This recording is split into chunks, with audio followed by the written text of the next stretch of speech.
지난 4일날 한국의 대통령이 비상계엄령을 선포했다가 6시간 만에 해제한 사건이 한국뿐만 아니라 세계적으로 화제가 되고 있습니다. 저는 이 시간에 이 사건에 대해서 저의 사사로운 평은 하지 않겠습니다. 제 마음에 혹시 여러분의 마음의 의견에 맞는 소리를 들어볼까 하는 기대는 갖지 않는 것이 좋겠습니다. 오로지 이런 일을 계기로 해서 다시 한번 국가의 백성으로서 시민으로서 나라를 어떻게 사랑하고 살아야 할 것인가 이런 면에 고민을 하면서 오늘의 말씀을 준비했습니다. 한국인들은 남한이나 북한의 모든 백성들은 미국과 소련의 강대국의 배후의 세력에 의해서 민주주의와 공산주의를 선택했고 한 번의 선택이 지난 80년의 운명을 갈라놓았습니다.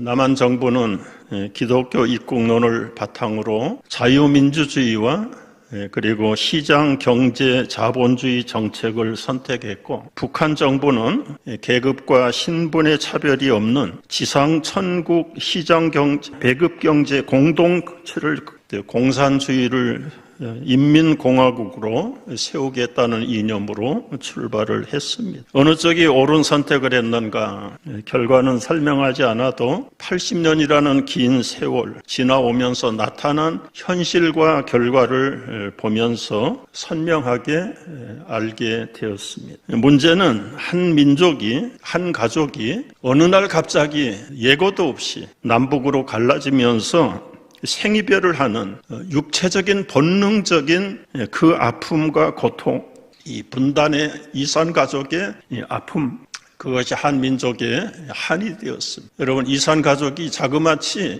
인구의 3분의 1이어서 1,000만 명 이상이 이산가족이 됐습니다. 지금은 5천만 명 이상으로 늘어났습니다. 그리고 그 일을 당했던 1세대, 2세대들이 거의 다 사라진 80년이 지난 이때에는 이제 초창기에 가졌던 국민들의 그 진한 슬픔과 감정이 거의 무디어져 버렸어. 그럼에도 불구하고 한 언어를 쓰고 한 피를 받은 한 민족이 양분되어서 분단되어서 80년을 지내는 현상은 유일하게 지금 역사상에도 한국이 그 예로 남아 있는 것입니다. 남한의 정부의 지도자가 바뀔 때마다 통일에 대한 정책과 사상이 극명하게 뒤집어지는 경우가 허다했고, 한국의 국민들은 그 정권에 따라서 혼란을 가져오지 않을 수가 없었습니다. 가장 해결되지 않는 80년 동안 지속되는 밑바닥의 큰 고민과 국가적인 어려움은 사상 대립에 관한 문제입니다. 뿌리 깊은 이 사상과 이념의 갈등에서 북한은 모르겠지만 남한의 경우는 국론이 분열되고, 이제는 심지어 형제들까지도, 아니 부부들 사이에도 사상 대결이 벌어지고, 그래서 공식적으로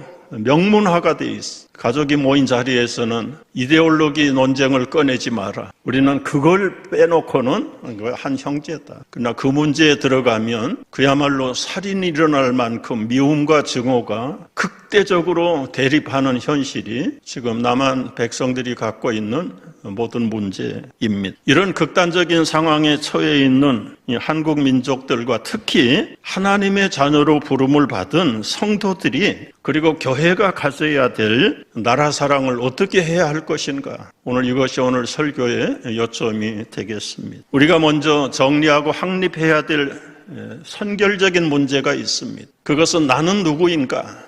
우리 성도의 정체성은 뭔가? 이 근본적인 정체성에 대한 문제를 우리는 해결하고 모든 것들을 거기서부터 분별하고 판단해야 할 것입니다. 예수를 믿는 사람들은 듀얼 시티즌십을 갖습니다. 하나는 출생하면서 그 나라에 속한 시민권을 대부분 자동으로 받아요. 한국에서 태어났거나 미국에서 태어난 사람은 속지 국가 헌법에 따라서 부모의 출생과 더불어서 태어난 곳에 시민권을 받게 돼 있습니다. 한국에서 태어난 사람은 한국 시민이고, 미국에서 태어난 사람은 특별한 예외가 없으면 미국 시민권을 받습니다. 그러다가 예수를 그리스도로 영접하는 순간에 하나님 나라의 하늘 시민권을 받게 됩니다. 그래서 이 성도는 이 육신이 속한 시리즌십을 갖고 하늘에 속한 헤븐리 시리즌십을 갖게 됩니다. 여러분의 시민권은 듀얼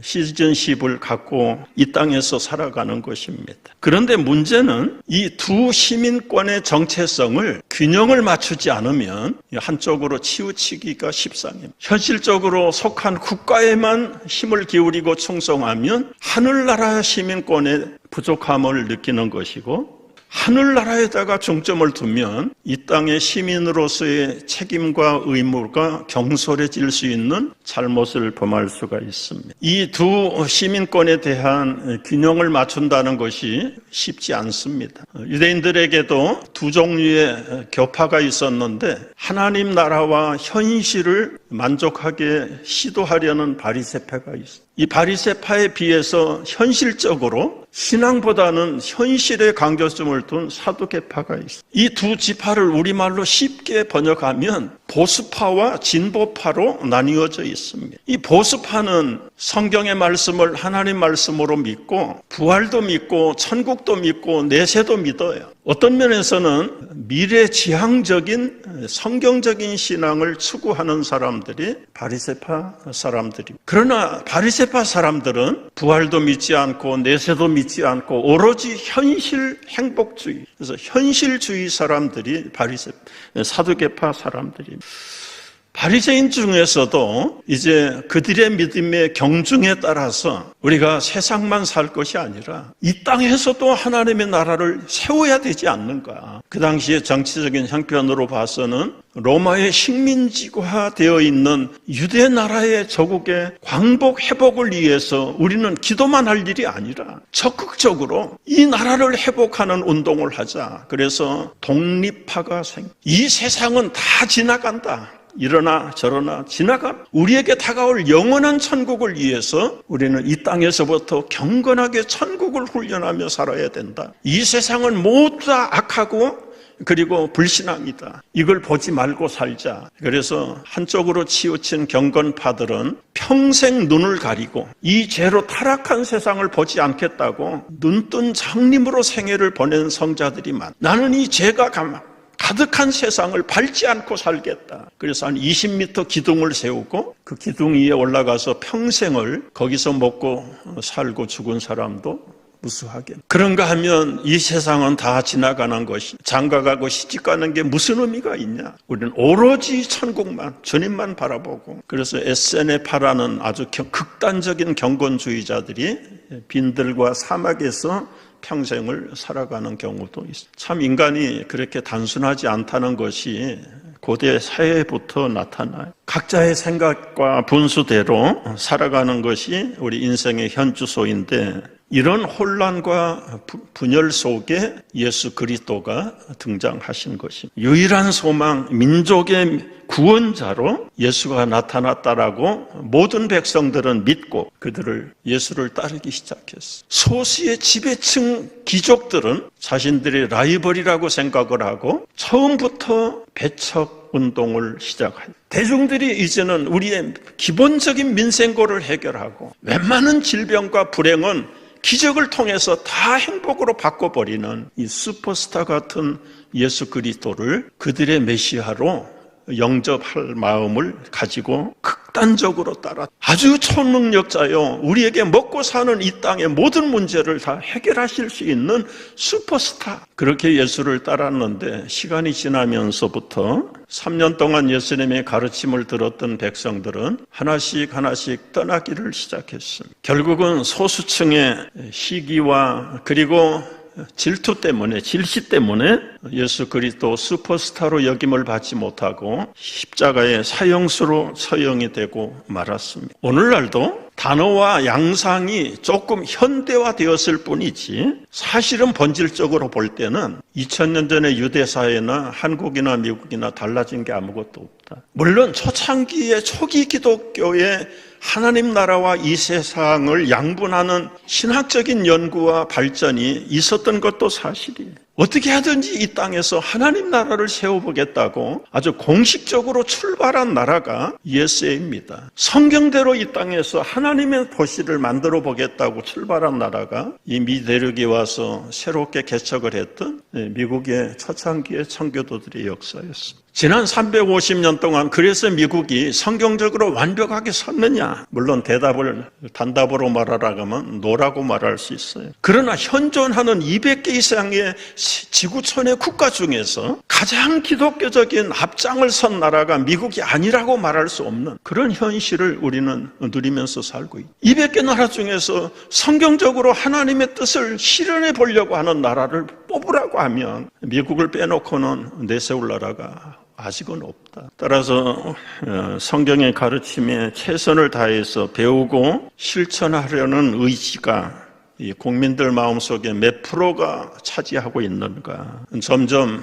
그것이 80%에서 60%로 40%로 떨어지는 미국의 신앙적인 현실도 우리는 참으로 아쉬움으로 바라다 볼 수밖에 없습니다. 우리가 이런 이중적인 시민권과 그리고 이중 시민으로서의 처세를 어떻게 해야 할 것인가 이제 조금 더 본질적으로 다뤄보려고 생각을 합니다. 먼저 선행되어야 될 문제 말씀드린 대로 나는 이 땅의 백성인가 천국의 백성인가 이 아니면 듀얼 시티즌십을 어떻게 균일하게 잘 조정을 해야 할 것인가 나는 어느 나라에다가 힘을 더 줘야 될 것인가 예수님은 어디에다가 힘쓰라고 말하셨는가 그게 오늘 우리 함께 생각하려고 하는 설교의 대지입니다. 다시 한번 나는 어느 나라 백성인가 이 땅의 백성인가 천국의 백성인가 여러분이 결정하는 그 결정에 따라서 여러분의 생각과 행동이 그쪽을 기준으로 행동화되어지는 것입니다. 성도는 고민이 많은 백성들입니다. 자칫 잘못하면 한편으로 기울기 때문에 시민으로서는 충성하는데 천국 백성으로서는 경솔한 면이 보일 수 있습니다. 반대적인 입장과 현상으로 나타날 수도 있어요. 현실은 기피하면서 다가올 내세만 사모한다면 그거는 또 하나의 지나치면 광신 기독교인이 될 수 있어요. 이 두 가지 나라 사이에서 우리 성도들이 시민으로서 하늘나라 시민으로서 균형 잡힌 삶에 어떻게 힘을 써야 될 것인가 이것을 좀 쉽게 진단해 볼 수 있는 질문, 현실적인 질문이 하나 있습니다. 선거 때마다 회자되는 질문인데 기독교인이 정치에 참여해야 됩니까? 하지 말아야 됩니까? 이 문제를 여러분이 스스로 자문하면서 여러분의 대답이 어느 것이냐? 균형을 잡는 대답은 무엇인가? 아니면 나는 한쪽으로 편견을 갖고 있는 것 아닌가? 여러분 전체적으로 생각할 때 성도가 정치에 참여해야 됩니까? 대부분은 예스라고 대답을 해요. 그러나 목사가 정치에 참여하면 안 됩니까? 한국 성도들은 안 됩니다. 왜 안 됩니까? 정교 분리 원칙에 의해서. 근데 이 정교 분리 원칙이라는 것이 미국의 초창기의 헌법에다 수록한 헌법의 원칙입니다. 미국의 헌법에 수록한 정교, 정치와 교회의 분리 원칙은 정부가 교회에 간섭을 하지 못하도록 한 것이 미국의 초창기에 설정한 헌법의 정교 분리의 원칙입니다. 그러면 이것이 만국에게까지 퍼져나가서 한국에도 일본에도 일본이 한국을 강제하 침략하면서 백성들이 정치에 참여하지 못하도록 거꾸로 해석을 해서 가르쳐. 교회는 정부 일에 관여해서는 안 된다. 그게 40년 동안 세뇌를 받아가지고 지금 해방이 된 지도 7, 80년이 지났는데도 여전히 한국 성도들은 목사와 성도들은 정치에 참여하면 안 된다. 미국이 처음에 입법해서 지켜온 것을 반대로 세뇌를 받다. 여러분 한국 초대교회 시절을 생각해 보십시오. 1800년 후반에 미국 선교사들이 복음을 들고 들어와서 20, 30년이 지났을 때입니다. 일본이 한국을 강점해서 식민지로 만들었습니다. 언어를 못 쓰겠습니다. 이름을 일본 이름으로 다 바꿨습니다. 완전히 일본에 정속화되고 일본은 일본화를 하겠다는 미명 아래 한국의 인권과 모든 자유를 억압했습니다. 그때 교회가 정교 분리 원칙에 의해서 침묵하고 지났습니까? 아닙니다. 여기저기서 자연 발생적으로 만세 운동이 일어나기 시작했는데 성경을 배우면서 그리고 한 나라의 백성으로서 주권을 잃어버린 기본적인 백성의 자유를 회복하기 위해서 그들은 만세운동을 일으켰습니다. 3.1운동의 민족대표 33명이 처음에는 다 기독교인이었습니다. 거사 직전에 검토를 해보니까 우리 조선에 기독교만 있는 게 아니라 오랜 역사에 불교도 있고 천주교도 있고, 그래서 민족의 화합을 이루는 의미에서 우리 민족대표 33명 중에 반은 천도교, 불교의 지도자들을 같이 참여시켰습니다. 그래서 16명의 기독교 지도자들의 이름이 있고 나머지 16명은 불교와 천도교의 교인 대표들로 채웠습니다. 그들은 이름을 내놓기만 했지만은 실질적으로 백두산부터 제주도까지 만세 사건은 지역에 있는 교회 성도들이 다 앞장을 서서 국권을 회복하고 독립을 회복하기 위한 운동을 벌였던 것입니다. 초대교회 성도들은 조국을 그렇게 목숨을 내놓고 사랑하고 지켜왔는데 자력에 의해서 이루어진 것은 아니지만 결과적으로는 일본이 무조건 항복함으로 오랜 36년의 압제에서 자유를 회복했고 독립을 회복하게 되었습니다. 그런데요, 그 당시에 모든 교회가 다 그렇게 한 거 아니에요. 아시는 대로 일본 천황에게 절을 하는 신사참배, 한국 장로교회만 빼놓고 모든 교회가 다 굴복했습니다. 결국은 강압적으로 26제 총회에 총대원 한 사람, 일본 경찰 한 사람씩 섞여 앉아가지고 노하는 사람은 잡아다가 직결 처분하려고 마음을, 그런 자리에서 신사참배는 우상숭배가 아니라 국민의 의례로서 여러분 찬송하면 가하면 이해하십시오. 아니요라고 있는데도 못 들은 척하면서 아무도 대답하지 않기 때문에 가결합니다. 세 사람 일어나서 아니라고 소리를 쳤지만 이미 의사봉을 치고, 그리고 그들이 결정한 대로 총회를 잠시 휴회하고 가까운 신사에 가서 총대 목사들이 강제로 신사 참배를 하고, 그 일에 저항을 했던 소수의 사람들이 결국은 감옥에서 사형을 받고, 그리고 모든 교회를 폐쇄하고 선교사들을 추방하면서 강압적인 한국의 교인들의 권리를 착취하기 시작했죠. 그런 상황 속에서도요, 우리가 이렇게 생명을 내대고 이 나라를 바꿀 이유가 뭐가 있죠? 자유롭게 독립해서 사나, 이렇게 억압 속에서 사나, 어차피 인생은 한 번 지나가는 것. 우리는 이 땅에 이루지 못할 꿈을 여기다 묻지 말고 다가올 천국을 바라보면서 살자. 그래서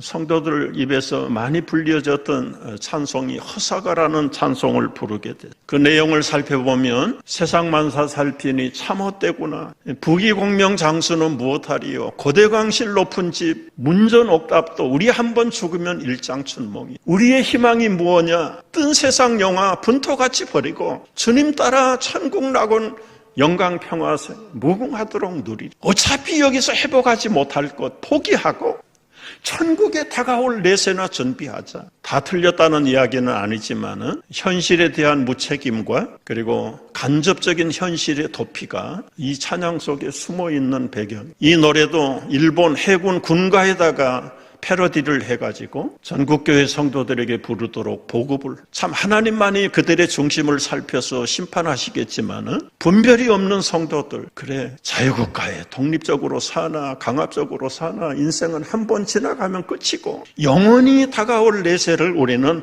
더 중점을 하고 거기에 기준을 두고 살아야 된다. 아마 전국교회가 그랬더라면 한국은 영원히 독립이 되지 않을 수도 있다. 다 굴복하고, 그런 시간 속에서도 안중근이라는 젊은 30대 초반의 천주교회 성도는 일본의 총독을 권총으로 자결시켰다. 그 역시 사형으로 목숨을 빼앗기. 여러분, 미국이 정치를 참여하지 않는다 한다 그러나 소위 말하는 성도들조차도 침묵했던, 아니 성도들이 흑인들의 인권을 짓밟는 그 시대에 일어나서 흑인 민권 운동을 부르짖었던 사람이 마틴 루터 목사님이었어요. 이분이 정치와 사회운동에 앞장을 서지 않았더라. 하나님의 뜻이 여전히 미국에서도 한쪽에서는 왜곡되게 하나님의 형상으로 지음을 받은 만인평등 창조의 사상을 짓밟아버리는 그런 나라로 미국이 지금까지도 남아있을런지도 모를 그런 일에 앞장을 섰던 사람이 목사님. 적어도 미국이 시작해서 200년 동안의 모든 정치 지도자들은 다 교회 지도자들이었어. 이런 시대적인 또 이 미국적인 배경을 깔고 두 번째 질문으로 넘어가는데, 그러면 기독교인들은 독재자들에게 충성을 해야 합니까? 오늘 이 문제에 대한 해답이 1절에 나옵니다. 일단은 권세에게 복종하라. 1절 말씀 읽어봅니다. 각 사람은 위에 있는 권세들에게 복종하라. 권세는 하나님으로부터 나지 않음이 없나니 모든 권세는 다 하나님께서 정하신 바라. 다른 설명이 필요 없습니다. 물론 이 말씀의 배경에는 이 권세자가 독재자일 경우를 생각한 건 아니에요. 이스라엘 백성들이 신정정치 시대는 하나님이 직접 선지자들과 제사장을 통해서 이스라엘 백성을 다스렸습니다. 그런데 신정정치가 오래 지속되다가 보면 이웃나라가 보이는, 거기는 자기들이 대표를 뽑고 왕을 세워가지고 왕정정치를 이스라엘 백성들이 하나님 앞에 우리도 이제는 하나님이 다스리는 신정정치보다 우리도 이방민족들처럼 왕을 세워서 좀 섬기도록 해주세요. 그때 하나님이 사무엘 선지자를 통해서 자세하게 설명합니다. 아무리 선한 왕을 세운다 할지라도 시간이 가면 그 왕의 마음이 변질된다. 모든 백성들은 그 왕의 노예가 된다. 뼈 빠지게 돈 벌어서 다 갖다 세금으로 바쳐야 되고 예쁜 딸들과 처녀들은 다 그의 아내로 빼앗길 수 있다. 그래도 왕을 원하느냐? 그래도 좋대요. 그래서 할 수 없이 하나님께서 신정정치를 포기하고 왕정정치하도록 맡겼어요. 그래서 사울이 초대 이스라엘의 왕이 됐습니다. 사울이 초대 왕이었을 때는 얼마나 성령이 충만했는지 예언의 은사까지도 하나님의 영으로 움직이는 사람이 되었는데 한순간 시기 질투가 들어가면서부터 그를 부렸던 성신은 떠나고 악신이 그를 지배하므로 사울은 인간 이하의 삶의 왕이 되고 말았다. 여러분, 세상의 모든 정권 그리고 모든 현상이 하나님의 허락 없이 안 되는 일은 없는 건 기본적인 것이. 그러나 일단은 로마서 13장 1절에서 모든 권세에게 복종하라고 말을 할 때는 선한 권세자를 염두에 두었던 이야기. 일단은 선한 지도자들에 대해서는 복종해야 될 게 시민의 책임이고 의무다. 그러면서 사도행전 5장 29절에 보면 하나님께 순종하는 것이 우선이다. 베드로 사도 대답합니다. 공회원들 앞에서 대답해. 사람보다 하나님께 순종하는 것이 마땅하다. 당신들 얘기보다 하나님의 말씀을 먼저 전하는 것이 우리가 해야 될 본연의 자세다. 세속적인 하나님의 권력, 여기서 우리는 어떻게 적용을 해야 됩니까? 세상의 권세가 하나님의 법에 반대로 나아갈 때는 순종할 의무가 없다는 것을 간접으로 가르쳐주고 있습니다. 세 번째 물어봐야 될 질문이 있습니다. 그러면 부정의한 권력에 대한 저항을 어떻게 해야 할 것인가? 성경에 보면 두 개의 케이스 스터디가 있는데, 모세 시대의 파라오가 유대인들의 남자아이들이 출산하면 다 죽여라. 그런데 그 산파의 경우 죽이지 않았습니다. 그들의 파라오에 대한 명령을 정면으로 거절해요. 다니엘과 세 친구들을 보면 우상 숭배 명령을 임금의 어명으로 선포되었음에도 불구하고 그들은 거절했어. 목숨을 내놓고 거절했어. 그래서 불 속에도 사자굴에도 그들이 떨어졌어.